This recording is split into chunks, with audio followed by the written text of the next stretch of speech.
85. 다른 보혜사. 요한복음 14장 15절에서 19절. 내 이름으로 무엇이든지 내게 구하면 내가 행하리라.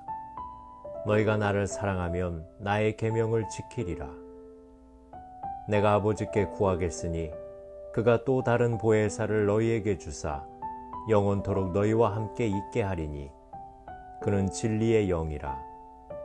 세상은 능히 그를 받지 못하나니 이는 그를 보지도 못하고 알지도 못함이라. 그러나 너희는 그를 아나니 그는 너희와 함께 거하시며 또 너희 속에 계시겠음이라. 내가 너희를 고아와 같이 버려두지 아니하고 너희에게로 오리라.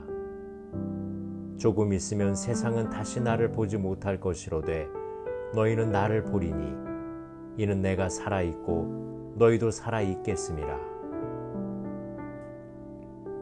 예수님께서 나를 사랑하면 나의 계명을 지키리라고 말씀하십니다. 우리가 하나님을 사랑하는지 어떻게 알 수 있으며 어떻게 표현할 수 있습니까?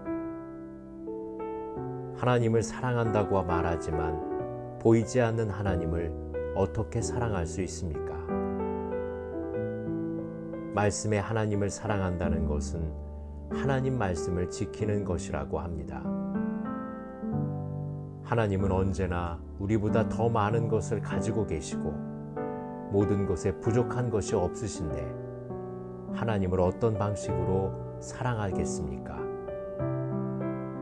하나님 말씀을 지키는 것이 하나님을 사랑하는 것입니다. 하나님을 사랑한다고 말하면서 말씀을 지키지 않으면 말뿐이지 실제는 사랑하지 않는 것입니다. 예수님께서 하나님께 다른 보혜사를 구하겠다고 했습니다. 다른 보혜사란 보혜사가 한 분 더 있다는 말씀인데 누구일까요? 여기에서 보혜사는 예수님 자신이며 다른 보혜사는 성령님을 가리킵니다. 예수님도 이 땅에 제자들과 함께 계시면서 보혜사의 역할을 하셨는데 임무교대를 하시겠다는 것입니다. 예수님이 하신 일이나 성령님께서 하신 일 가운데 공통적인 사역은 보혜사라는 이름에 함축되어 있습니다. 우리를 변호해 주시고 격려해 주시고 중재해 주시고 위로해 주십니다. 요한은 다른 복음서와는 달리 성령님을 보혜사라고 이야기합니다. 이제까지 예수님께서 보혜사 역할을 하셨지만 이제 제자들과 고별하는 시점에 그가 또 다른 보혜사를 너희에게 주사 영원토록 너희와 함께 있게 하리니라고 말씀하십니다. 여기에 아버지와 예수님 그리고 다른 보혜사의 긴밀한 관계가 나옵니다. 삼위일체 하나님이 항상 긴밀하게 하나를 이루면서 역할을 감당하십니다. 다른 보혜사를 다시 진리의 영이라고 합니다. 예수님은 진리이십니다. 예수님은 내가 길이요 진리요 생명이라고 말씀하셨는데 성령님은 진리의 영이고 생명의 영이십니다. 세상과 우리는 구별됩니다.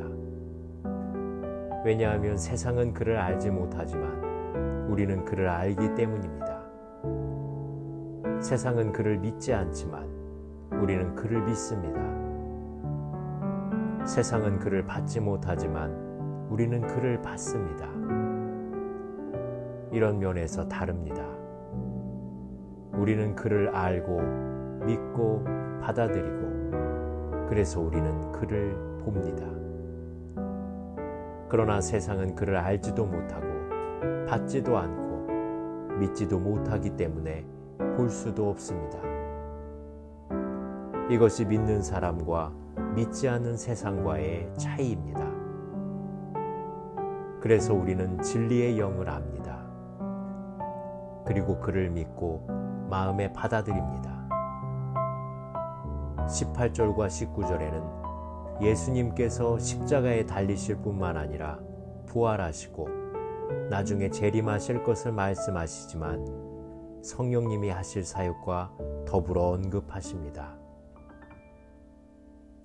예수님이 우리에게 오신다는 것은 부활과 재림을 의미하기도 하지만 성령님께서 우리와 함께 하실 것을 이야기합니다.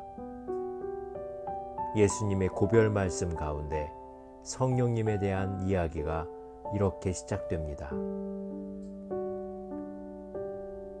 하나님과 예수님과 성령님과의 긴밀한 관계가 예수님의 사역을 통해서 계속되었던 것처럼 성령님의 사역을 통해서 영원히 우리와 함께 진행됩니다. 예수님은 성령님을 통해 늘 우리와 함께 계시고 영원히 우리와 함께 살아 계십니다. 기도하시겠습니다. 우리와 함께 하시는 진리의 성령님, 우리를 말씀 가운데로 인도하시고 말씀 속에서 하나님을 보게 하소서. 예수님의 이름으로 기도드립니다. 아멘.